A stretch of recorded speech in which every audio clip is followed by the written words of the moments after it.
guys, it's Coach Ben, and you are listening to the BenchCast.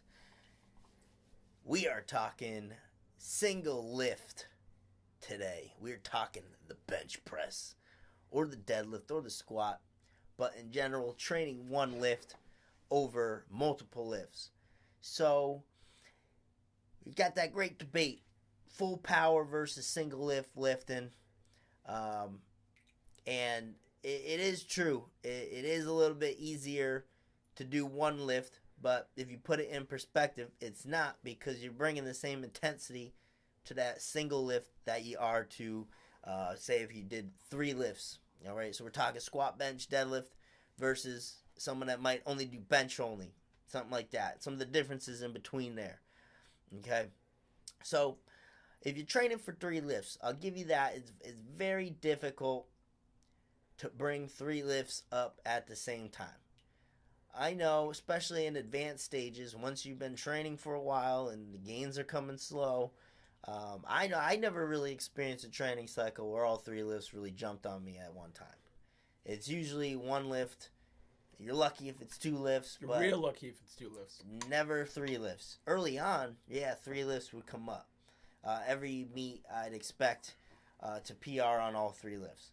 But we're talking 4, 5, 6 years down the road, that is likely not going to happen. So understanding that first is the first step to accepting it. You're not going to probably PR on all 3 lifts next meet if you've been doing this for a while. If you do, that's fantastic. You had a fantastic training cycle. A lot of good things went your way. But training for 3 lifts is very difficult to do. I'll give you that much. It always seemed to me, and it's odd, because while the training may stay the same, nothing really changed. I'm doing pretty much the same things. You can never guess what lift it's going to be, too. It's really weird like that.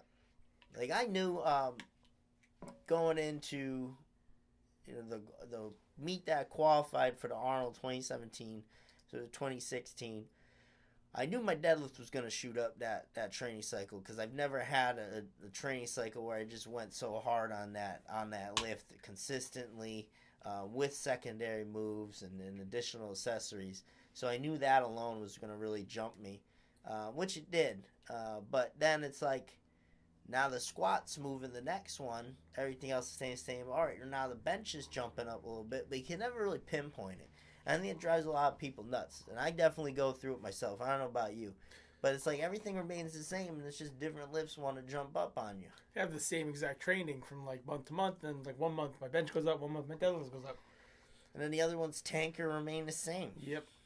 You can't really ever, plan it or prepare for it. Just one jumps up on you while the other ones don't want to go anywhere. And that's just kind of back to the drawing board. But it's a very difficult thing to do. And the most difficult thing to do, in my opinion, is managing your fatigue. That is probably the hardest part of 3 lifting. So traditionally, most lifters are going to do 3 days a week. That's what I see most often. They'll have a squat, bench, and a deadlift day. If anything else, I see another bench day thrown in there typically, which I would absolutely recommend having another bench day for sure, because it will definitely, you'll recover a lot quicker from the bench than other lifts. But that's what I'll traditionally see, squat, bench, deadlift day. And you only get that 1 day a week, and you got to be careful with what lifts you're pushing at the same time. So it would be really hard, for example, probably to push a squat really heavy and a deadlift really heavy in the same week. I would always try to stagger those lifts, especially because they are pretty similar in a lot of ways. You're going to get that lower back stress. You got the axial loading. There's a lot of same stressors in those lifts. So very tough to push those at the same time. So now you have to stagger your training more. All right, I've had lifters, we've switched squat day early in the week with a deadlift day. So now we're deadlifting earlier in the week so that we're fresh for bench the next day. So you get some of those unique twists and turns too.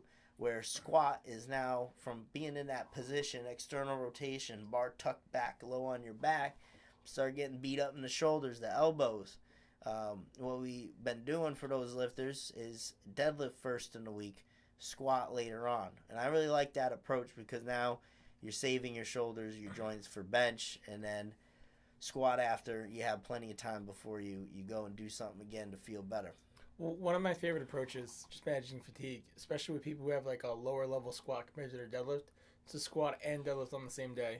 Do the squat first if it's lagging, which for me, you know it is, and then deadlift after, and I can still push a good amount of weight on deadlift without having the twice a week stress on my low back. Yeah, and that's a good high frequency approach as well, is to pair those exercises together on the same day. So something I'm doing now, but as a single lift lifter, is instead of taking up my week with those lifts which aren't necessarily boosting my bench as much, I will train like a main squat movement, and then I'll do some kind of deadlift variation. You know, it doesn't have to be a deadlift, but I'll do some kind of RDL or rack pull or something like that. And I think that's a pretty big misconception, is that you only train bench. Yeah, you do have to train all your lifts, guys. Because, again, bench isn't an upper body movement. It's a total body movement. So you got to have a little junk in the trunk. You know what I'm saying? So that's what I got to work on. Donk to your badonkadonk. You gotta use those legs a little bit. So, yeah, definitely we'll continue doing those movements as well. But managing fatigue is very, very difficult for that 3-lift lifter. So that's some common strategies and approaches to helping manage that fatigue. Rest becomes super important.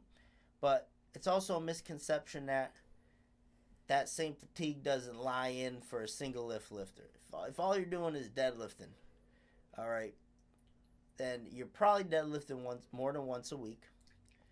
Okay, you're doing the other lifts as well, but in the same intensity a 3-lift lifter is bringing to 3 lifts, that deadlift only guy is bringing to his deadlift, which becomes challenging in itself because it's the same movement.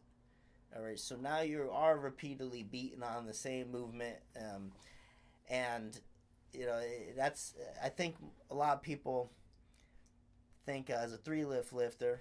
So if this guy's bench only, now he's just got that bench day. All the other days are free. He's resting all these other days, but that's not true because now it's not like you're not lifting all these other days. You're just filling it with more benching or more things to help your bench, and then you're also hammering, you know, the squat and the deadlift variations, stuff like that.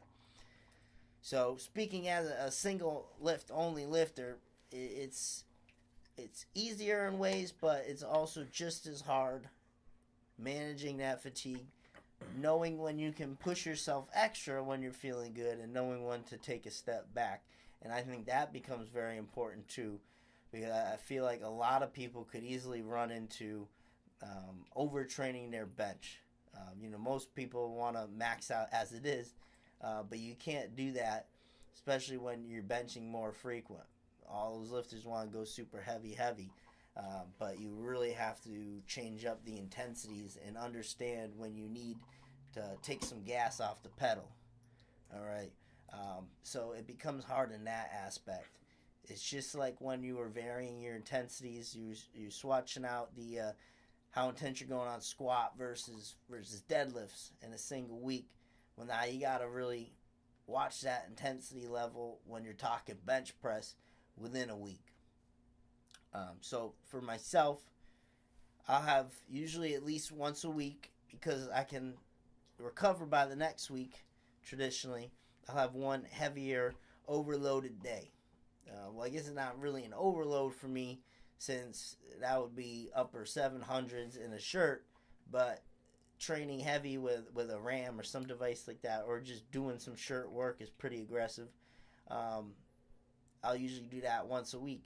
And then, depending how I feel earlier in the week, it's either some type of speed work training, lighter volume training, to allow myself to recover for that heavy upcoming day, or it's going to be another heavier day where I'm going to push the weight more, maybe set a rep PR something of that nature, or maybe PR on a variation lift, and then go into that other heavy day. And the bench seems to lend itself to the increased frequency during the week. I know, because I was training deadlift only for so long. I would do a heavy deadlift every 2 to 3 weeks, just because back-to-back weeks would just fry me, and then I'd take a week off. The recovery's pretty brutal on some of those lifts. Just the way the body's loaded. I mean, just look at how much more weight in general you're moving on those lifts compared to a bench press. So that's something I always stress when I'm talking to these full power lifters. That's why I stress higher frequency on the bench. That's why I recommend 2 bench days, because it's easier to recover from that than it is your squat or your deadlift traditionally. That really fry your nervous system. It's just so much weight going through your body. Not that the bench doesn't, but it's not as aggressive as it is the loading on a squat or a deadlift. So sometimes you're right, a lifter might not be able to push both those lifts at all on a weekly basis. It might have to be even more staggered than that. Everyone's pretty individual. And as you get heavier and heavier, and you got lifters deadlifting and squatting 800 plus pounds, now special circumstance has to come in where you got to give them even more rest, because it's even more demands. Because the intensity is getting higher and higher, and more could go wrong too. You got to think of the injury perspective. Very easy to have something really bad happen with 1,000 pounds on your back. It doesn't take too much. You fall out of groove a little bit, a lot of shit's gonna snap on your way down to the floor. It's not good.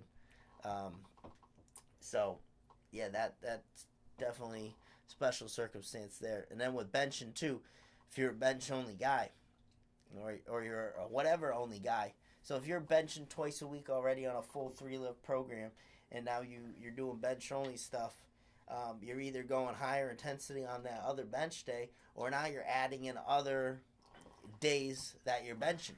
So you're like benching 3 times a week, 4 times a week, or you're doing bench related accessory work on another day. So right now I'm doing on my Mondays like a back and a bicep type deal.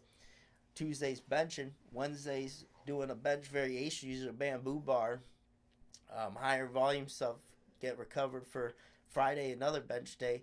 Thursdays the compared day with the squat and the deadlift, doing variations of those, and then you get some weekend rest, but sometimes doing accessories on those days. So the intensity is still there, and the fatigue still needs to be managed. Do you ever train for a single lift? Yeah, I used to do deadlift only for the longest time, because I was so focused back in college to like break that 500 barrier. So I would literally just take 4 months to a year off, just trying to like really get that up. And how did things change from doing the single lift to doing a full power lift? So I kind of ignored the bench press for a little while, as you know. You can tell by my issues now. But I really focused on bringing up my squat, because I know whenever my squat went up, my deadlift would go up. And then focusing on, so I would take heavy squat on the week I was taking a light deadlift. And then I would take light volume squats on weeks I was doing heavy deadlifts. You know, that's how you undulate the period, like the intensity there. And it was just, it felt a lot easier in terms of fatigue management. It's just like I knew, like I could schedule my whole week around what day would be the heavy deadlift, because I knew that would fry me for the next day. Yeah. So easier to plan things out. Definitely easier to plan things out, and all my accessories are pretty much posterior chain focused. Okay. This is a little bit different in that capacity. The big thing, guys, is your goals. What is your goal? And then your training reflects that. For myself, I do not have any current goals. There's things I'd like to do eventually, but like there's no current goals in terms of any full power type meet. I mean, everyone asks me, Coach Bet, when you gonna do full power meet again? Anytime soon? And then I'm like, no, I just don't have any goals in mind right now. I'm pretty singularly focused on just getting that bench up, climbing the ranks there. Our business, while it's of course full power coaching, a lot revolves around spreading education on the bench press. So I'm really focused on what I'm doing when I'm benching, when I'm coaching bench, really focusing in on that lift, honing in on all those little technical details. And I think that's made me a better coach, especially for that lift as well, because while I coach everything, when you hone in on that lift so much, you can see in our content too, the level of detail that goes into that lift, how it's broken down and all that. So definitely helps with, like, you understand the lift really well when you're going through it. It's like for someone that only benches once a week, now you're gaining 3 times as much experience than them in that lift. So not only training wise but competitive wise. And just like anything, like bench is a skill. Yes. And the more you practice, the better you get. Yeah, absolutely. So it's like Tom Brady now, who's got 30 years experience in the NFL, and it's pliable compared to another dude, rookie just coming in, totally different. But you're accumulating more experience when you're constantly nailing on that one lift and whatnot. So, yeah, guys, it's some of the big differences between those two disciplines there. Do I miss some aspects of the 3 lift training? Yeah, I definitely do. Longer meet, that's for sure. Don't really miss that. But, it's nice when you can just come in, do your lift, and get out and have very specific goals to that. Because then I can chill. I can watch everyone else do their thing, too. You kick back, relax. Yeah, come in, kick some ass on the bench, and head out. And now I've been doing some events like the Arnold is strictly, it's just a bench meet. So I've been doing some of those too. A lot of meets that just have bench available. My last one I did a 710. That was just a bench meet. So, you find some meets that are just based around one lift too. But no matter what you choose, guys, it comes down to your goals. Like, just decide what you want to do. And it doesn't matter what other people say. Sometimes people give me some shit on, the other lifts too. But that's not my goal right now. So my goal is to kick ass on the bench and then eventually get to that 1,000-pound bench. And just that alone, look at the guys. I think Donnie Thompson did a 1,000-pound bench. Dave Hoff in a full power meet, which I think is just incredible that they were able to push all those lifts, hit those monster 3,000-pound totals, and have those type of lifts pushing everything. Absolutely ridiculous. Talking 1,200-pound squat, 1,000-pound bench, and then 800-something plus pound deadlifts, all in the same meet. That is freaking ridiculous. But you look at those dudes; they're just monsters. So, big people. I don't know if you ever seen the old school pic of Donnie Thompson. Huge. It's like a brick house. He would not fit through this doorway. That is not an exaggeration. There's no way he would have fit through that doorway. That's pretty impressive. That's what it takes, guys. So when you're focused on single lift, you're really gunning for a goal too. So, all right. So that's pretty much it. If you want to ask anything else further on the topic, if you're wondering how I like to structure things for single lift lifters, you can feel free to email me and reach out on Instagram. Multiple ways to get a hold of me, Coach Ben at bigbenchas.com. We do have a lot of bench-only lifters as well. We had Zach down from Oklahoma, did a podcast with us, one of my online lifters, and he trains for bench only. It's just his goal right now is to hit 500-pound multiplied bench, and he's gunning for that goal. So that's his main focus. We do have a squat deadlift type day in there for him because, of course, he trains those lifts. But his primary focus is bench, and we're getting him to that 500-pound multiplied bench. He's been killing it. And he trains with the guy that is deadlift only, too. And he's been pushing the deadlift, and I'm sure he's going to crush his state record goal, too. Because he's working hard on that single lift. So if you have any questions on how to structure that, feel free to reach out to me. You can look on our YouTube, of course. Tons of information going back 3 years on the bench, full videos, and then also small arm leg strong. on Instagram.